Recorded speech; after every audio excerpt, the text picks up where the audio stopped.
Hi all welcome back. അപ്പോൾ എല്ലാവർക്കും ഇന്നത്തെ ഒരു വീഡിയോയിലോട്ട് സ്വാഗതം. അപ്പോൾ ഇന്ന് ഞാൻ ഒരു വെറൈറ്റി ഉണ്ണിയപ്പത്തിൻ്റെ റെസിപ്പി ആയിട്ടാണ് വന്നിട്ടുള്ളത്. അമൃതംപൊടി വെച്ച് ചെയ്തെടുത്തിട്ടുള്ള ഉണ്ണിയപ്പമാണ്. നമുക്ക് അംഗനവാടിയിൽ നിന്നൊക്കെ കിട്ടുമല്ലോ കുട്ടികൾക്ക്. അപ്പോൾ ഈ അമൃതംപൊടി വെച്ചിട്ടാണ് ഞാൻ ചെയ്തെടുക്കുന്നത്. അപ്പോൾ അതെങ്ങനെ തയ്യാറാക്കി എടുക്കാമെന്ന് നോക്കാം. ആദ്യം തന്നെ ഇതിലേക്ക് വേണ്ടിയിട്ടുള്ള ശർക്കരയൊക്കെ ഒന്ന് ഒരുക്കിയെടുക്കാം. അപ്പം ഞാനിവിടെ 4 അച്ച് ശർക്കരയാണ് എടുത്തിട്ടുള്ളത്. അതിലോട്ട് 1 കപ്പ് വെള്ളം ഒഴിച്ചിട്ട് നമുക്കൊന്ന് ഉരുക്കിയെടുക്കാം. അമൃതംപൊടിയിൽ തന്നെ അത്യാവശ്യത്തിന് മധുരവും കാര്യങ്ങളൊക്കെ ഉണ്ടാവും. അപ്പോൾ ശർക്കരയൊക്കെ ഒന്ന് നോക്കിയിട്ട് എടുക്കുക.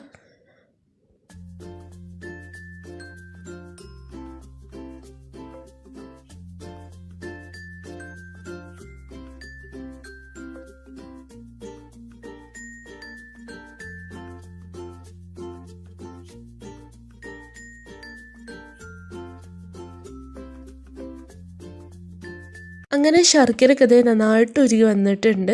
ഇനി ഇത് നമുക്കൊന്ന് ചൂടാറാൻ വേണ്ടിയിട്ട് വെക്കുക. ചൂടാറിയതിന് ശേഷം മാത്രം നമ്മൾ എടുത്താൽ മതി കേട്ടോ. അങ്ങനെ ശർക്കരയൊക്കെ ഒന്ന് ചൂടാറിയിട്ടുണ്ട്. ഇനി ഇതൊരു മിക്സിൻ്റെ ജാറിലോട്ട് ഒഴിച്ചു കൊടുക്കുക. ഇനി ഇതിലോട്ട് അമൃതംപൊടി ചേർത്ത് കൊടുക്കുക. അപ്പോൾ ഞാനിവിടെ 1 കപ്പ് അമൃതംപൊടിയാണ് കേട്ടോ എടുത്തിട്ടുള്ളത്. അത് ഇതിലോട്ട് ആഡ് ചെയ്യാം. ഇനി ഇതിലോട്ട് 1/2 കപ്പ് അരിപ്പൊടി ചേർത്ത് കൊടുക്കാം. അതുപോലെ ഒരു 3 ഏലക്കായും കൂടെ ഞാൻ ചേർത്ത് കൊടുത്തിട്ടുണ്ട്. ഇനി ഇതൊന്ന് അടിച്ചെടുക്കുക. ഇതൊന്ന് മിക്സായി വരണ വരെ ഒന്ന് അടിച്ചെടുത്താൽ മതി. ഒരുപാട് അരച്ചെടുക്കേണ്ട ആവശ്യമില്ല കേട്ടോ. അങ്ങനെ ഇതെല്ലാം ഒന്ന് നന്നായിട്ടൊന്ന് അരച്ചെടുത്തിട്ടുണ്ട്. വേറൊരു പാത്രത്തിലോട്ട് മാറ്റിയിട്ടുണ്ട് കേട്ടോ. ഇനി ഇതിലോട്ട് നമുക്ക് നെയ്യിലൊന്ന് മൂപ്പിച്ചെടുത്തിട്ടുള്ള തേങ്ങാക്കൊത്ത് ചേർത്ത് കൊടുക്കാം. തേങ്ങ ചിരവിയിട്ടാണെങ്കിൽ നെയ്യിൽ മൂപ്പിച്ചിട്ട് ഇട്ട് കൊടുക്കുക. പക്ഷേ തേങ്ങാക്കൊത്താവുമ്പോൾ നമുക്ക് ഇടയിൽ ഇങ്ങനെ കഴിക്കാൻ വേണ്ടിയിട്ട് നല്ല ടേസ്റ്റാണ് കേട്ടോ. അപ്പം അങ്ങനെ ഇഷ്ടമില്ലാത്തവരാണെങ്കിൽ തേങ്ങ ചിരവിയിട്ട് അങ്ങനെ ആക്കി കൊടുത്താൽ മതി. ഇനി ഇതിലോട്ട് മധുരം ഒന്ന് ബാലൻസ് ചെയ്യാൻ വേണ്ടിയിട്ട് പിഞ്ച് ഉപ്പും കൂടെ ചേർത്ത് കൊടുത്തിട്ടുണ്ട്. ഇനി ഇതിലോട്ട് 1 ടേബിൾ സ്പൂണ് എള്ളും അതുപോലെ തന്നെ 1 ടേബിൾ സ്പൂണ് ചെറിയ ജീരകവും ചേർത്ത് കൊടുക്കുക. ഇനി ഇതിലോട്ട് നമുക്ക് ബേക്കിംഗ് സോഡ ചേർത്ത് കൊടുക്കാം. 1 പിഞ്ച് ബേക്കിംഗ് സോഡ ചേർത്ത് കൊടുത്താൽ മതി. ഞാനിപ്പോൾ തന്നെ ഫ്രൈ ചെയ്തെടുക്കൊണ്ടാണ് അങ്ങനെ ചെയ്തിട്ടുള്ളത്. അല്ലെങ്കിൽ നമുക്ക് 2 മണിക്കൂറൊക്കെ ബാറ്ററി വെച്ചതിന് ശേഷം മാത്രം ചുട്ടെടുത്താൽ മതി കേട്ടോ. എന്നാൽ ബേക്കിംഗ് സോഡ ഒന്നും ചേർക്കേണ്ട ആവശ്യമില്ല.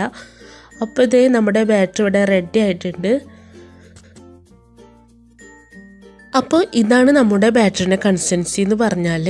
അപ്പോൾ നമ്മുടെ ബാറ്ററി ഇവിടെ റെഡി ആയിട്ടുണ്ട്. ഇനി നമുക്ക് ഉണ്ണിയപ്പമൊക്കെ ഒന്ന് ഉണ്ടാക്കിയെടുക്കാം. ഇതിന് വേണ്ടിയിട്ട് ഞാനിവിടെ ഗ്യാസിൽ ഉണ്ണിയപ്പച്ചട്ടി ഒന്ന് വെച്ചിട്ടുണ്ട്. അതിലോട്ടൊക്കെ വെളിച്ചെണ്ണ ഒഴിച്ചു കൊടുത്തിട്ടുണ്ട് കേട്ടോ.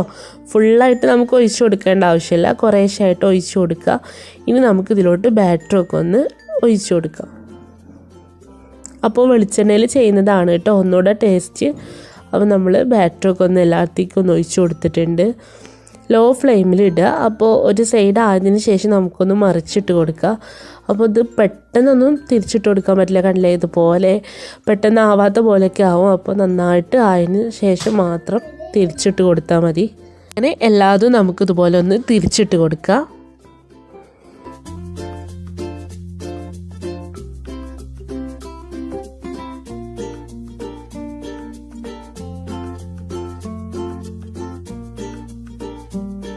അങ്ങനെ ഏകദേശം എന്തായാലും നമ്മുടെ ഉണ്ണിയപ്പമൊക്കെ ഇവിടെ റെഡി ആവാറായിട്ടുണ്ട്.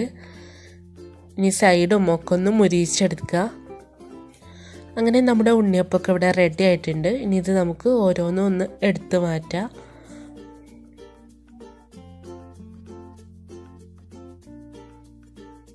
അങ്ങനെ നമ്മുടെ ഉണ്ണിയപ്പം ഇവിടെ റെഡി ആയിട്ടുണ്ട്. നമ്മുടെ അമൃതംപൊടി വെച്ച് ചെയ്തെടുത്തിട്ടുള്ള ഉണ്ണിയപ്പം ഇവിടെ റെഡി ആയിട്ടുണ്ട്. അപ്പോൾ എല്ലാവരും ഇതൊന്ന് ട്രൈ ചെയ്ത് നോക്കുക. എൻ്റെ ചാനൽ സബ്സ്ക്രൈബ് ചെയ്യുക, അതുപോലെ തന്നെ സപ്പോർട്ട് ചെയ്യുക. Thank you.